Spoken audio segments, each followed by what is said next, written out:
Desperté del coma y encontré el divorcio sobre mi pecho. Pero ella olvidó que nunca fuimos esposos y eso lo cambió todo. Lo primero que vi al abrir los ojos no fue luz. Fue un techo de azulejos blancos con una mancha de humedad en la esquina izquierda que parecía la silueta de un animal. Esa mancha fue mi primer pensamiento consciente después de 18 meses sin pensar en nada. Y lo segundo que vi fue un sobre de papel manila apoyado contra la jarra de agua de plástico, a medio metro de mi cara, con mi nombre escrito en letra de imprenta. Nadie estaba en la habitación. Nadie me esperaba. Solo ese sobre, con su peso de sentencia, recostado contra el único objeto que me mantenía vivo aparte de las máquinas. Tardé 3 días en poder abrirlo con mis propias manos. Cuando lo hice, encontré una demanda de divorcio y una nota breve, sin firma pero con la caligrafía inconfundible de Sofía. Decía, firma y no hagas esto más largo de lo necesario. Ya no queda nada. Esa frase me provocó algo extraño. No fue rabia ni tristeza. Fue una especie de lucidez helada, como cuando despiertas de una pesadilla y durante unos segundos ves el mundo con una nitidez insoportable. Porque en ese momento, con los dedos apenas obedeciendo, con el cuerpo reducido a huesos y piel traslúcida, recordé algo que ella había olvidado, o que tal vez nunca supo que yo sabía. Y ese recuerdo iba a destruirla. Pero tengo que contar esto desde el principio, porque las traiciones de esta magnitud no se entienden sin contexto. Me llamo Adrián Mendoza. Tengo 48 años. Antes de que mi cuerpo decidiera apagarse sin previo aviso, yo era el fundador y director de una firma de desarrollo tecnológico especializada en software de gestión para el sector sanitario. No suena glamoroso, lo sé. No es el tipo de negocio que aparece en portadas de revistas. Pero durante 12 años, mi empresa fue creciendo de forma constante, firmando contratos con hospitales y clínicas en varios países, hasta convertirse en una operación que facturaba cifras que mi versión de 30 años habría considerado absurdas. Llegué a ese punto como llega cualquiera que construye algo real, trabajando más horas de las que el cuerpo debería tolerar, sacrificando fines de semana, amistades y hasta la relación con mi propia familia. Mi padre murió mientras yo estaba en una conferencia en otro país negociando un contrato. Llegué al funeral con el traje de la reunión y la culpa incrustada en los huesos. Eso me marcó. Me prometí que cuando encontrara a la persona adecuada, no cometería los mismos errores. Le daría presencia, confianza, acceso a mi vida. Sería un compañero de verdad. Sofía apareció cuando yo tenía 41 años. Nos conocimos en un evento corporativo donde ella trabajaba como consultora de imagen para ejecutivos. Era una mujer de 34, inteligente, articulada, con una capacidad casi sobrenatural para leer a las personas y adaptarse a lo que necesitaban escuchar. Conmigo fue cálida sin ser invasiva, interesada sin ser obvia. Me hacía preguntas sobre mi trabajo que demostraban una comprensión genuina del mundo empresarial. No pedía nada. No insinuaba nada. Simplemente estaba ahí, siendo exactamente lo que yo necesitaba en el momento en que más vulnerable estaba. Me enamoré con la convicción ciega de un hombre que ha esperado demasiado tiempo para enamorarse. Le abrí la puerta de mi vida y ella entró con la elegancia de quien ya conoce la distribución de los muebles. En menos de un año, Sofía se había integrado en cada aspecto de mi existencia. Manejaba mi agenda personal, organizaba las reuniones sociales de la empresa, gestionaba las cuentas domésticas y tenía acceso a mis contraseñas bancarias porque yo se lo di voluntariamente, como prueba de confianza absoluta. La boda ocurrió 3 años antes del accidente. Fue idea de ella hacerla en el extranjero, en una finca privada en un país centroamericano donde ella supuestamente tenía contactos. Me dijo que quería algo íntimo, sin la presión del protocolo, sin invitados que no nos importaran. Solo nosotros, un juez local y 2 testigos que ella se encargaría de conseguir. A mí me pareció romántico.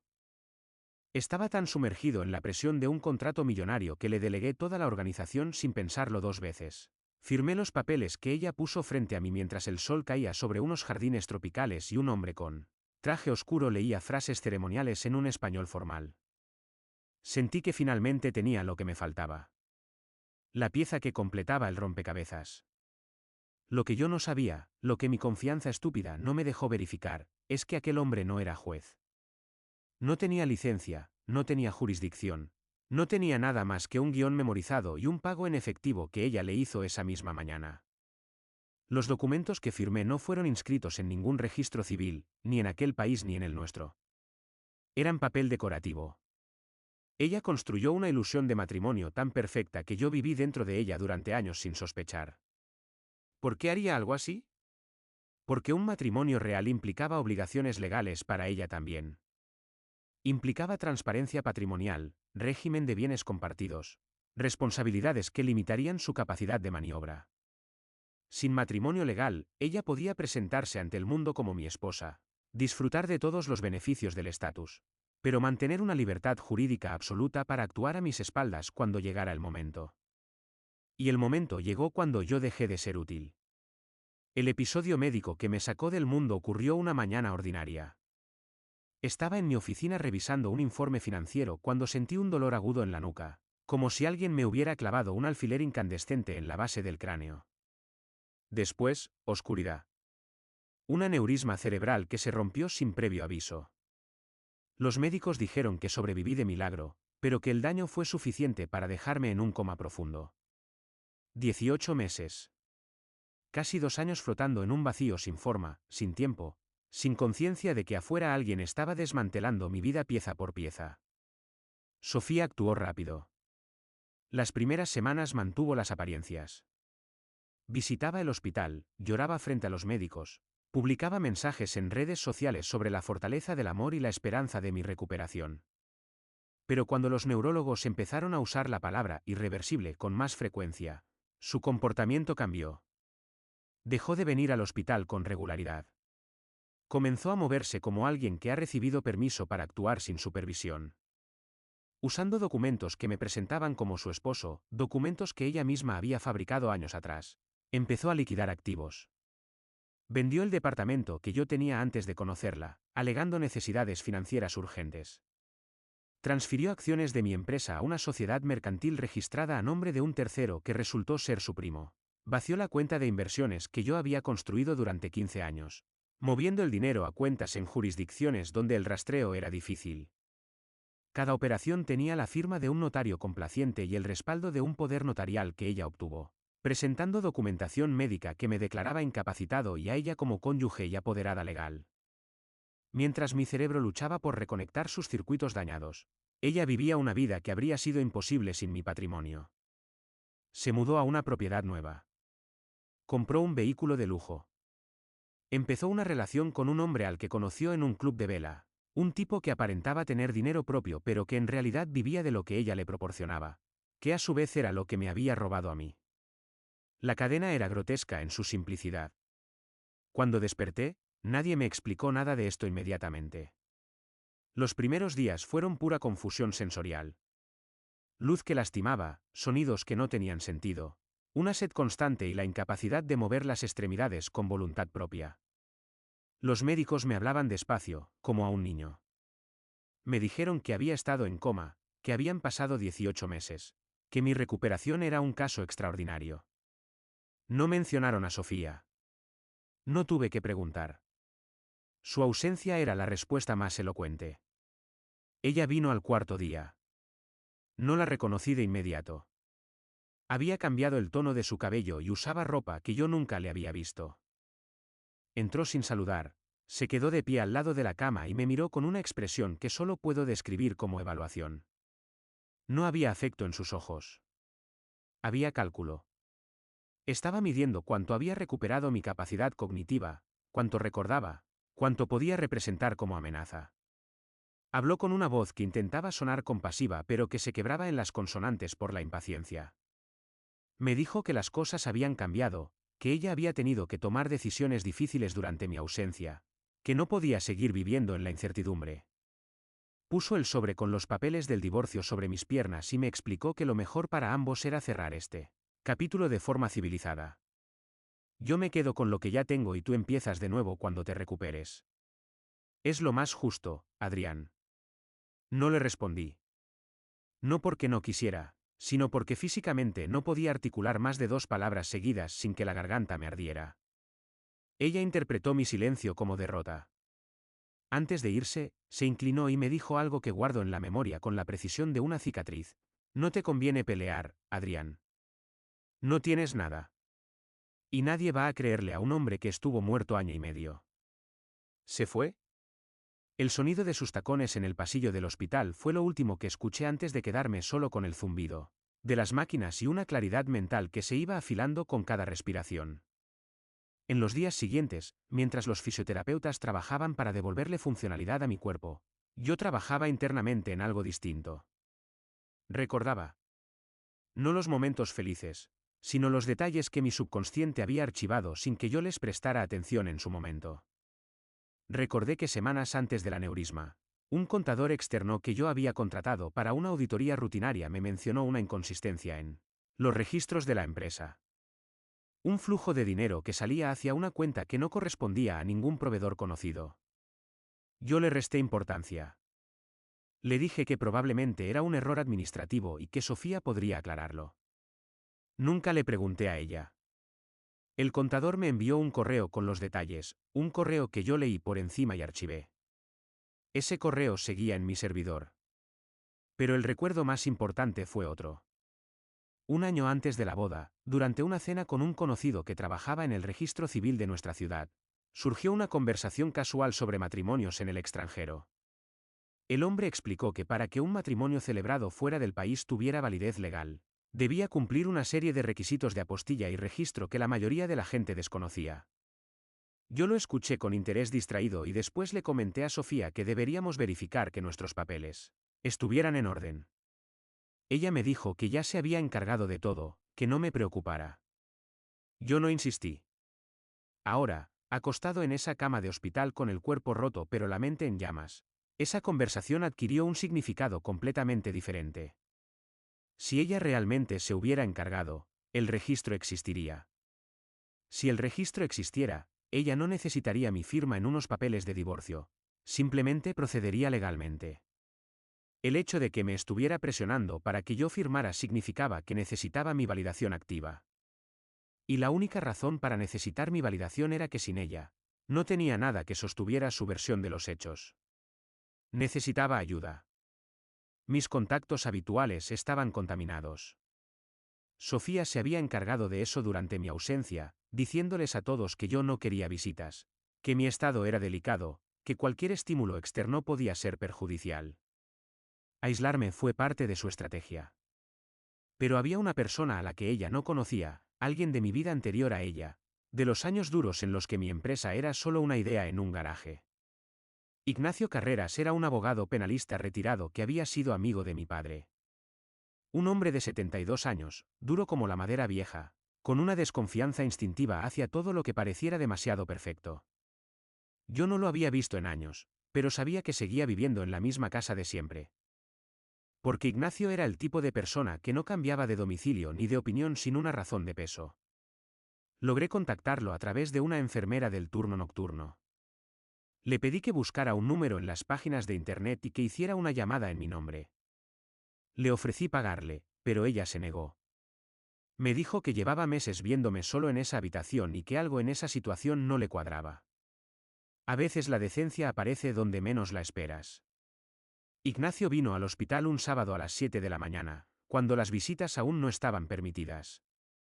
Se identificó como familiar y nadie lo cuestionó.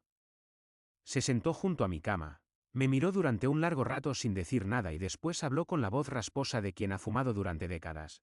Tu padre me dijo una vez que eras terco como una mula pero listo como un zorro. Cuéntame qué hizo esa mujer. Le conté todo. Tardé horas porque mi capacidad de hablar seguía siendo limitada. Pero Ignacio escuchaba con la paciencia de un confesor. Cuando terminé, se quitó los lentes, los limpió con el borde de su camisa y dijo algo que cambió la dirección de todo: si el matrimonio no existe, ella no es tu cónyuge. Si no es tu cónyuge, cada documento que firmó en tu nombre usando ese estatus es nulo. Y no solo nulo. Es fraudulento. Esto no es un divorcio, Adrián. Esto es un caso penal. Las semanas siguientes fueron las más disciplinadas de mi vida. Mientras Sofía creía que yo seguía postrado y confuso, yo estaba reconstruyendo el mapa completo de su operación. Ignacio, que conocía a medio sistema judicial por sus décadas de ejercicio, puso a trabajar a un equipo discreto. Un investigador privado rastreó las cuentas a las que Sofía había transferido mi dinero. Un perito documentalista analizó el acta de matrimonio y confirmó lo que yo sospechaba: el sello era falso. La firma del supuesto juez no correspondía a ningún funcionario registrado y el documento jamás fue inscrito en ninguna base oficial. El investigador también descubrió que Sofía había utilizado el poder notarial para vender 3 propiedades que estaban exclusivamente a mi nombre. Para hacerlo, presentó ante los notarios una copia del acta matrimonial falsa como respaldo de su autoridad como cónyuge. Cada notario que procesó esas ventas lo hizo de buena fe, confiando en un documento que era una falsificación. Eso significaba que las ventas podían ser anuladas y que Sofía enfrentaba cargos por falsificación de instrumento público, fraude y usurpación de identidad. Ignacio preparó el expediente con la meticulosidad de un relojero. Cada documento tenía su copia certificada. Cada transferencia bancaria estaba rastreada hasta su destino final. Cada firma falsificada estaba cotejada con peritaje grafológico. No vamos a dejar ni un hilo suelto, me decía. Cuando esto se abra, tiene que caer todo junto. Si le das tiempo para reaccionar, moverá lo que queda y desaparecerá. Mientras tanto, yo seguía haciendo rehabilitación. Los músculos iban respondiendo lentamente. Pasé de la cama a la silla de ruedas, de la silla a las barras paralelas, de las barras a caminar con apoyo. Cada paso que daba era una pequeña victoria contra el tiempo que me habían robado. Sofía volvió 2 veces más durante ese periodo. La primera vez trajo a un abogado joven que intentó presionarme para que firmara, usando un tono condescendiente que me recordó a los vendedores de seguros. Le dije que necesitaba más tiempo, que mi cabeza aún no funcionaba bien. Fue una actuación deliberada. Arrastré las palabras, miré al vacío, dejé que creyeran que mi capacidad cognitiva estaba comprometida. El abogado le dijo a Sofía en el pasillo, pensando que yo no escuchaba, que con un certificado médico de incapacidad podrían acelerar el proceso sin mi firma. Ella le dijo que lo intentara. La segunda vez vino sola. Fue más agresiva. Me dijo que si no firmaba voluntariamente, alegaría abandono del hogar y me dejaría sin un centavo por la vía judicial. Me amenazó con exponer públicamente que yo había sido un marido ausente y controlador, fabricando una narrativa que justificara su posición. ¿Quién va a creerte a ti, Adrián? Un hombre que estuvo en coma. Que apenas puede caminar, que no tiene un peso en el banco. Contra mí, que llevo 2 años manejando todo sola. Su confianza era absoluta. Esa confianza era exactamente lo que yo necesitaba. No firmé. Le dije que lo pensaría una semana más. Ella salió furiosa, golpeando la puerta con una fuerza que hizo vibrar el vaso de agua en la mesa. Esa misma tarde, Ignacio me informó que todo estaba listo. La presentación de las denuncias se hizo un lunes a las 9 de la mañana. No hubo escenas dramáticas ni confrontaciones públicas. Ignacio presentó el expediente ante la Fiscalía, solicitando medidas cautelares inmediatas, congelamiento de cuentas, embargo preventivo sobre las propiedades adquiridas con fondos sustraídos y una orden de comparecencia para Sofía y para el notario que había procesado la mayoría de las operaciones. A las 2 de la tarde, mientras Sofía almorzaba en un restaurante con su pareja, 2 agentes judiciales le entregaron la notificación. Me habría gustado ver su cara, pero no necesitaba estar presente. Los hechos hablaban solos.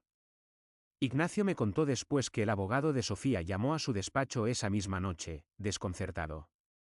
Preguntó cómo era posible que existiera un expediente penal si se trataba de un proceso de divorcio. Ignacio le explicó con una calma devastadora que no existía ningún divorcio porque no existía ningún matrimonio, y que lo que su clienta había hecho durante 18 meses no era administrar bienes conyugales sino cometer una serie de delitos que sumaban años de prisión. El abogado renunció al caso al día siguiente. Las semanas que siguieron fueron un desmoronamiento progresivo. Sin abogado que la representara con convicción, Sofía intentó negociar directamente conmigo. Me llamó al hospital. Su voz ya no tenía la arrogancia de antes. Ahora había un temblor debajo de cada palabra, esa vibración que produce el miedo cuando intenta disfrazarse de razón. Me dijo que podíamos llegar a un acuerdo, que ella devolvería parte del dinero, que no era necesario ir a juicio. Le respondí que cualquier comunicación debía hacerse a través de Ignacio y colgué. No sentí placer al hacerlo. Sentí la fatiga de quien ha nadado demasiado tiempo contra la corriente y finalmente toca fondo. El proceso judicial duró meses, pero la dirección fue clara desde el principio. La documentación que Ignacio había reunido era irrefutable. El acta de matrimonio fue declarada fraudulenta. Las ventas de propiedades fueron anuladas judicialmente. Las cuentas donde Sofía había depositado mi dinero fueron intervenidas y los fondos restantes, que eran significativamente menos de lo que había extraído porque ella había gastado con la voracidad de quien sabe que el grifo puede cerrarse en cualquier momento, fueron devueltos a mi patrimonio. Sofía fue procesada por falsificación de documento público, fraude y abuso de confianza. Su pareja, el hombre del club de vela, fue investigado como cómplice necesario por haber recibido fondos cuyo origen ilícito conocía. El notario que facilitó las operaciones perdió su licencia y enfrentó su propio proceso. No asistí a las audiencias. No quería verla. No por debilidad ni por rencor, sino porque su presencia ya no significaba nada para mí. Ella había dejado de existir como persona en mi vida el día que dejó ese sobre junto a la jarra de agua mientras yo no podía ni abrir los ojos. Han pasado casi 10 meses desde que desperté. Mi cuerpo ha recuperado gran parte de su funcionalidad, aunque la pierna izquierda todavía me recuerda cada mañana que el cerebro estuvo apagado más tiempo del que debería. Camino con una leve cojera que los médicos dicen que podría desaparecer con el tiempo o podría quedarse para siempre. He aprendido a no preocuparme por las cosas que no puedo controlar. La empresa sufrió durante mi ausencia, pero no murió. Mi socio minoritario, un ingeniero de sistemas que estuvo conmigo desde los primeros años, mantuvo la operación viva con un equipo reducido. Cuando volví y le expliqué lo que había pasado, no dijo mucho. Solo asintió y me preguntó cuándo quería empezar a revisar los contratos pendientes.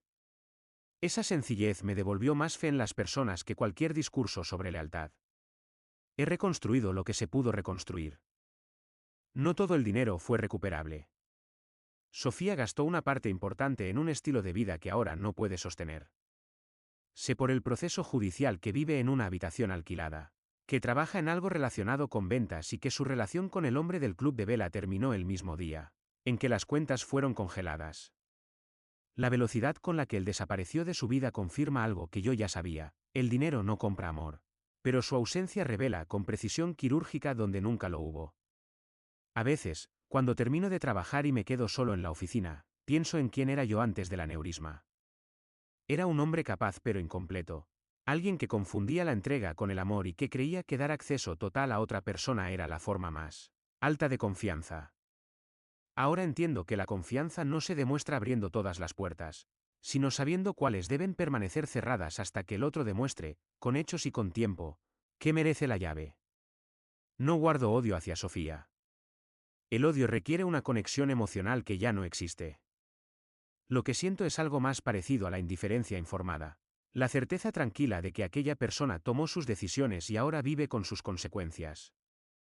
No fui yo quien la castigó. Fue la realidad, esa estructura invisible que tarde o temprano corrige las distorsiones que la mentira introduce. Me preguntan a veces si volvería a confiar en alguien de esa manera.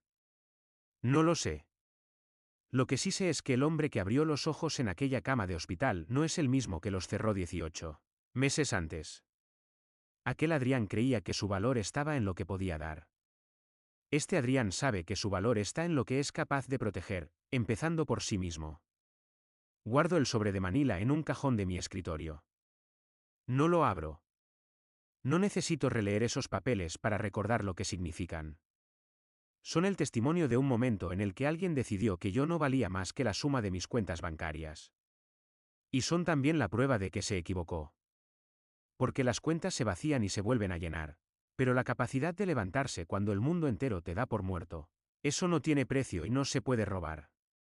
Ella creyó que me estaba enterrando. Lo que hizo fue plantar la semilla de mi segunda vida.